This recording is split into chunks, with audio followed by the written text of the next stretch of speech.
Hi friends, ഊട്ടിയിൽ ഞങ്ങളുടെ second day ആട്ടോ ഇത്. ഫസ്റ്റ് ഞങ്ങൾ പോയത് ഊട്ടി ലേക്കിലേക്കാണ്.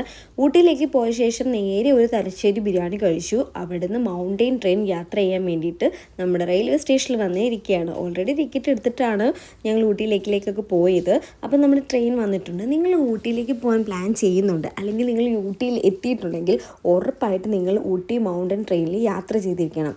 ഞാൻ പോലും കരുതിയില്ല ഇത്രയ്ക്കും അടിപൊളി യാത്രയാകുമെന്ന്. നമ്മൾ പോകുന്ന വഴിക്ക് ഊട്ടിയിലെ നിറയെ തേയിലത്തോട്ടങ്ങളും താഴ്വരകളും വെള്ളച്ചാട്ടവും എല്ലാം കൂടെ നിറഞ്ഞ ഊട്ടിയുടെ മൊത്തത്തിലുള്ളൊരു വ്യൂ നമുക്ക് കാണാൻ വേണ്ടിയിട്ട് സാധിക്കും. എനിക്ക് ഊട്ടി തന്നെ ഏറ്റവും ഇഷ്ടപ്പെട്ടതിൽ രണ്ടാമത് ഊട്ടി മൗണ്ടൻ ട്രെയിൻ യാത്രയായിരുന്നു. അത്രയ്ക്കും മനോഹരമായിരുന്നു. ഞാൻ ഏറ്റവും കൂടുതൽ എൻ്റെ ഫോണിലെടുത്ത ഏറ്റവും കൂടുതൽ എടുത്ത വീഡിയോസിലൊന്നും ഊട്ടി മൗണ്ടൻ ട്രെയിനിലെ യാത്ര തന്നെയാണ്. അപ്പോൾ നമ്മൾ ഊട്ടിയിൽ മൗണ്ടൻ ട്രെയിനിൽ നിന്ന് ഇറങ്ങിയ ശേഷം നേരെ പോയത് റോസ് ഗാർഡനിലേക്കാണ്.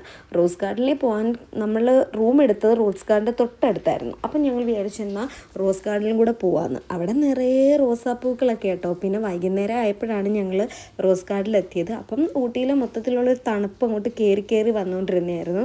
എനിക്കിഷ്ടപ്പെട്ടു. മൊത്തവും പൂക്കളും നല്ല ഭംഗി കേട്ടോ മൊത്തത്തിൽ അവിടെ കാണാനായിട്ട്. ഭയങ്കര ശാന്തമായിട്ടുള്ളൊരു സ്ഥലമാണ്.